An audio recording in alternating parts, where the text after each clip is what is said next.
Bible कहती है Israel का पहला जो राजा था उसका नाम था शाऊल। वचन कहता है अपनी जिद की वजह से और खुदा की बातों को न मानने की वजह से वो अपनी पदवी से बाहर आ गया। अब जानते हैं शाऊल असफल साबित क्यों हुआ? क्योंकि शाऊल एक ऐसा व्यक्ति था जो परमेश्वर के वचन से ज्यादा अपने तौर तरीकों पर विश्वास करता था। जब परमेश्वर देखता है ना कि एक व्यक्ति है जिसको उसने चुना है और परमेश्वर उसको निर्देश दे रहा है, स्पेशली सेवकों के लिए बोल रहा हूं मैं, जो लोग मिनिस्ट्री करते हैं, याद रखिए सेवकाई प्रचार करना नहीं है, सेवकाई सिर्फ आराधना करना नहीं है। सच्ची सेवकाई होती है परमेश्वर से सुनना और वो करना। That's it. बड़ी बात यह नहीं थी इज़राइल के लोगों ने चक्कर मारे और यरीहो की शहरपनाह गिर गई। सबसे अच्छी बात यह थी जो उन्हें कहा गया उन्होंने वैसा किया। आमीन। यह बहुत जरूरी है कि हम वो करें जो परमेश्वर हमसे चाहता है।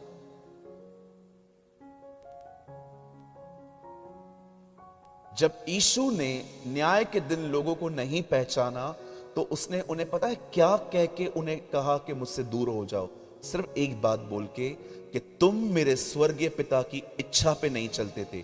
तुम हजारों काम करते थे लेकिन तुम वो नहीं करते थे जिससे मुझे खुशी मिलती थी। मैं और खुल के बोलूं, यहां देखिए, पहले मैं इंग्लिश में बोल देता हूं, उसके बाद मैं आपको हिंदी में ट्रांसलेट करके बताता हूं। The happiness of God is more important than presence of. परमेश्वर की उपस्थिति से भी अधिक महत्वपूर्ण है परमेश्वर की खुशी। आज बहुतों के पास खुदा है, कितनों के साथ खुश है? यरदन नदी पे यीशु के लिए यह नहीं कहा गया ये मेरा प्रिय पुत्र है जिसके साथ मैं हूं। नो, उसके लिए यह कहा गया ये मेरा प्रिय पुत्र है जिससे मैं प्रसन्न हूं। सिर्फ परमेश्वर का रहना सब कुछ नहीं है। क्या वो आपके साथ खुश है? क्या वो आपके साथ कंफर्टेबल है? क्या वो ये कह सकता है यस मैं अपने इस बेटे के साथ बहुत खुश रहता हूं क्योंकि ये मेरे खिलाफ नहीं जाता? आपको पता है परमेश्वर हर एक के साथ है पर सबके साथ खुश नहीं है। He is not happy with everyone. Trust me. परमेश्वर की उपस्थिति से भी महत्वपूर्ण है परमेश्वर की प्रसन्नता। यीशु जब यरदन नदी पे आया तो परमेश्वर ने यह नहीं कहा यह मेरा बेटा है मैं जिसके साथ हूं। नो, उसने कहा He is my son and I am well pleased with him. मैं इसके साथ बहुत खुश हूं, प्रसन्न हूं। कुछ लोग खुश हैं प्रभु मेरे साथ है। कितने लोग देखते हैं क्या वो खुश है? क्या आप ये कह सकते हो यस वो मुझसे खुश है, वो मेरे साथ आनंदित है? He is joyful with me. खुदा शाऊल के साथ भी था परंतु वो शाऊल के साथ खुश नहीं था। खुदा अपने हर बच्चे के साथ है पर सवाल यह है क्या वो आपके साथ खुश है? क्या वो आपके बोलने के तरीकों से खुश है? क्या वो आपके ख्यालों से खुश है? क्या वो आपके उठने बैठने पैसों के व्यवहारिक डीलिंग्स में वो आपके साथ खुश है? क्या आप ये कह सकते हो यस ब्रदर मैंने वो कोई काम मैं नहीं करता, एटलीस्ट मैं इंटेंशनली तो नहीं करता, जानबूझ के तो नहीं करता, मुझसे हो जाता है ये बात अलग है, लेकिन मैं जानबूझ के अपने खुदा को हर्ट नहीं करता। हालेलुया, बोलो यीशु मसीह की। मेरे पीछे कहिए प्रभु की उपस्थिति से अधिक प्रभु की खुशी महत्वपूर्ण है। हाँ, अब आपको एक लेवल है ना और ऊंचा उठना है। अब आपको सिर्फ इस बात में आनंद नहीं करना है प्रभु मेरे साथ है, अब आपको यह भी देखना है क्या वो मेरे साथ खुश है। That really he's a happy person with me? क्या वो मेरे साथ प्रसन्न है? मुझे बताइए, अगर मैं तंबाकू खाता हूं, सिगरेट पीता हूं, मैं शराब पी रहा हूं, मैं बॉलीवुड की मूवीज देख रहा हूं, हॉलीवुड के सॉन्ग सुन रहा हूं, आपको लगता है खुदा को ये सब पसंद है? हाँ जी, हेलो। तो फिर हमें क्या करना चाहिए?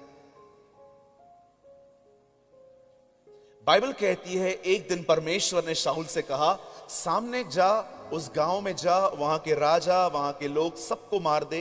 वो सब लोग जादू टोने में इन्वॉल्व थे। अब ये बंदा वहां जाता है, सबको मार के आता है, लेकिन जानवरों को और वहां के राजा को लेके आता है। जब नबी वहां आता है और कहता है, ग्रीटिंग्स, शुभकामनाएं, तू होकर आया? यस, मैं होकर आया। सबको खत्म किया? हाँ, सबको खत्म किया। अगर सबको खत्म किया तो थोड़ी आवाजें क्यों आ रही हैं? उसने कहा, ओ वो तो बलिदान है, मैं वो खुदा के लिए लेकर आया हूं, उसके सामने बलिदान करने के लिए। तब नबी उसे कहता है, क्या परमेश्वर बलिदान से खुश होता है कि अपनी बात को मानने से? परमेश्वर आपके बलिदानों से ज्यादा इससे खुश होता है कि आप उसकी बात मानो।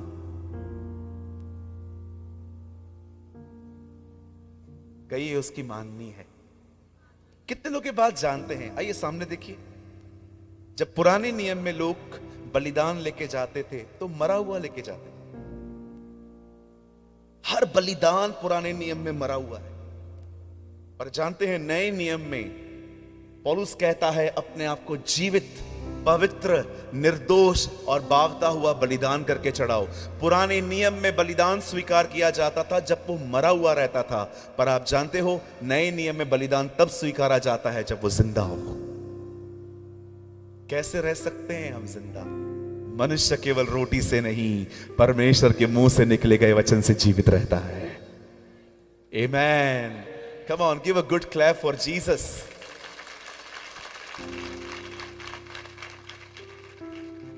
बाइबल कहती है शाऊल के साथ खुदा खुश नहीं था, और फाइनली एक दिन ऐसा आया। अब मैं आपको कुछ समझाना चाहता हूं, बड़े ध्यान से सुनिए। शाऊल एक युद्ध में गया अपने बेटे योनातन के साथ, और आप सभी जानते हैं शाऊल और योनातन उस युद्ध में मारे गए। जब यह खबर घर पर पहुंची कि राजा भी मर गया है, बेटा भी मर गया है, सबको एक डर लगा कि अब नेक्स्ट हम हैं, अब हम पर आक्रमण होगा। उन दिनों में बाइबल बताती है योनातन का एक छोटा सा बेटा था जिसका नाम था मपीबोशेत, और वो उसकी आया के पास था, वो उसकी दाई के पास था। जैसे ही ये खबर घर पर पहुंची कि दोनों मर चुके हैं, उन्हें डर लगा कि अब दुश्मन हमें भी मारेंगे, क्योंकि घर का हेड ही मर चुका है। लिखा है उस औरत ने योनातन के बेटे मपीबोशेत को उठाया और वो भागने लग गई, और जैसे वो भागने लग गई उस दाई का पैर फिसल गया। बाइबल बताती है योनातन का बेटा नीचे गिर गया, और आपको पता है कोई गलती नहीं थी उसकी दोनों टांगें खराब हो गई। वो लड़का हमेशा के लिए अपाहिज हो गया। आप जानते हो कभी कभी प्रॉब्लम्स शैतान लेके आता है, कभी कभी प्रॉब्लम्स हमारी खुद की गलतियां लेके आती हैं, बट कभी कभी प्रॉब्लम्स ऐसे भी आती हैं आपने कुछ नहीं किया, नथिंग, कोई गलती नहीं है आपकी, कुछ भी गलती नहीं है, और आप सफर कर रहे हो। मैं मैथ्स में बहुत कमजोर रहा हूं,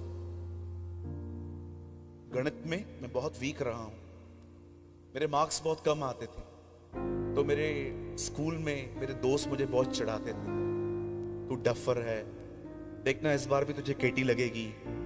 मैं कभी कभी अपने आप में सोचता था, यार मुझे नहीं समझ में आ रहा है, मैं क्या करूं, मैं डल हूं। कोई और भी है यहां पर जो मैथ्स में कमजोर था मेरी तरह? Oh thank you so much, शुक्र है खुदा का यहां गैंग है। ऊपर भी कोई है जिसको? मुझे तो कैलकुलेटर पे भी बिलीव नहीं होता था, मुझे लगता था ये भी झूठ बोल रहा है।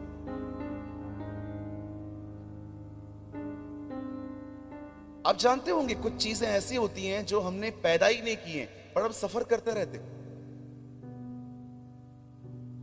कोई गलती नहीं थी उसकी। क्या गलती थी मुझे बताइए उसकी, छोटे बच्चे की? पूरी जिंदगी वो क्रिपल होके जिया है। आपको टाइम मिलता है, ये पूरा अध्याय पढ़ लेना। योनातन का बेटा जिसका नाम था मपीबोशेत, बाइबल कहती है वो अपने दाई के हाथ से छूट गया और जमीन पे जाके गिरा और उसकी दोनों टांगें, बाइबल बताती है, खराब हो गई। हमेशा वो वैसाखियों पे चला। बहुत सालों के बाद बाइबल बताती है एक दिन आया जब दाऊद राजा बना, और जब दाऊद अपने तख्त पे बैठा तो दाऊद को याद आया कि योनातन ने उसके साथ कितनी वफा की थी, वो कितना विश्वास योग्य दोस्त था उसका। उसने एक दिन खड़े होकर कहा, क्या शाऊल के घराने में से कोई जिंदा है? अगर है तो लेकर आओ उसे, ताकि मैं उससे प्यार कर सकूं। सब लोगों ने आके कहा, राजा एक लड़का है जो शाऊल के घर से जिंदा है, उसका नाम मपीबोशेत है और वो एक जगह पे रहता है, तू बोल तो हम लोग उसको लेकर आए। अब पता है, इतने सालों से जो लड़का टांगे खोकर एक छोटे से गांव में एक राजसी परिवार का, एक किंगली बैकग्राउंड का लड़का एक जगह पे बैठा हुआ था, उसे संदेश मिलता है कि दाऊद ने आपको बुलाया है, जल्दी से चले आइए। और आपको पता है, डरते और कांपते हुए बाइबल बताती है मपीबोशेत राजा के सामने खड़ा। पता है राजा ने उससे क्या कहा? आप मपीबोशेत हैं? Yes sir. और पता है उससे मपीबोशेत से और क्या कहा? जो कुछ तेरा मेरे पास है मैं वो सब तुझे दे दूंगा, और जब तक तू जिंदा है तू मेरी मेज पे खाना खाएगा। आप जानते हो, ये सुनने के बाद मपीबोशेत ने क्या कहा? वो खुश नहीं हुआ, उल्टा उसने अपने आप को कोसना शुरू किया। बाइबल बताती है उसने कहा, आप इस मरे हुए कुत्ते पर दया क्यों कर रहे हो? आप पढ़ के देखिए, उसने खुद को कहा, I am a dead dog. आप जानते हो मैं आपको ये कहानी क्यों बता रहा हूं?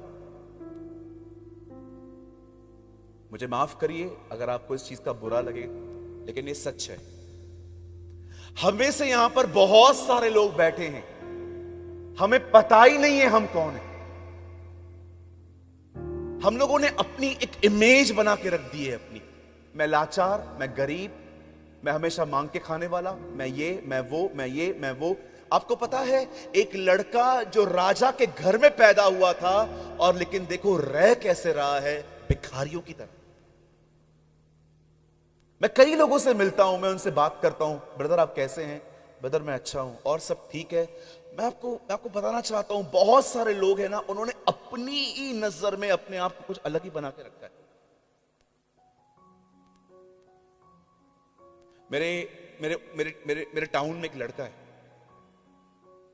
हर दिन वो 3 अश्लील वीडियो देखता था, हर दिन।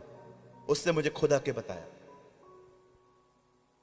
बोला सूरज भाई मैं सुबह उठता हूं, पहले पहले पॉर्न वीडियो देखता हूं, मुझे दोपहर में पॉर्न वीडियो चाहिए, मुझे रात को पॉर्न वीडियो चाहिए, मैं जब तक न देखूं मुझे नींद नहीं आती, मैं इतना एडिक्ट हो चुका हूं अश्लील वीडियो देखने का। मैं उसको आधे घंटे से बैठ के समझा रहा था, ब्रदर छूट जाएगा, आप आजाद हो सकते हो, आप आजाद हो सकते हो।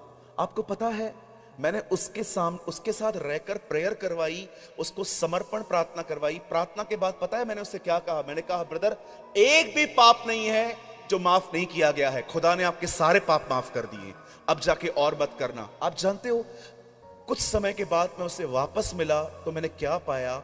खुदा ने उसे माफ कर दिया है, पर वो आज तक खुद को माफ नहीं कर पाता, वही पाप रोज मानता रहता है।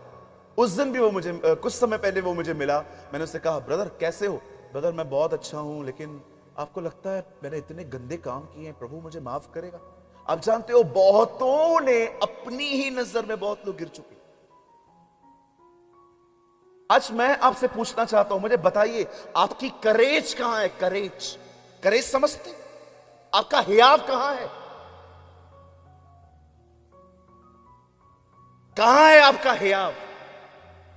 क्या आप हैं ऐसे, जब आप किसी से मिलते हैं, भले सामने वाले को बाइबल का ज्ञान न मिले, पर आपसे मिलने के बाद वो अपने आप को शेरों की तरह महसूस करते? We are like a lions. मैं कई लोगों से पूछता हूं, आप कैसे हो? अच्छी हूं। तू कैसा है भाई? अच्छा हूं। आपको लगता है ये करेज है?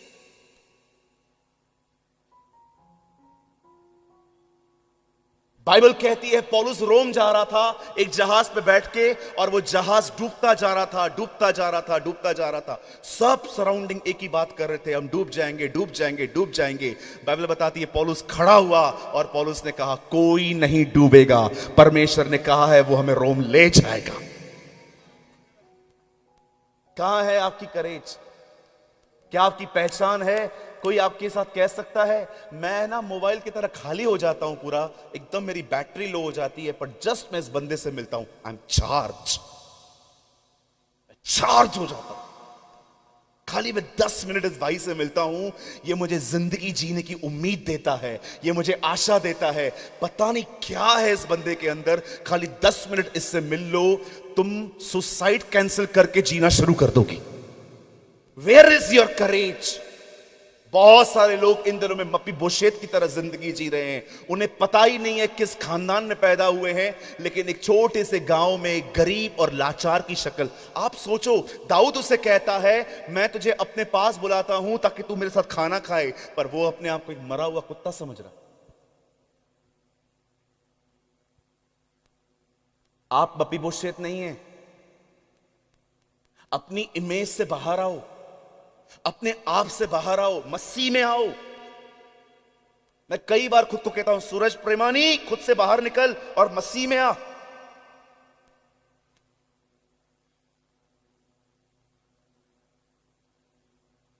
हालेलुया।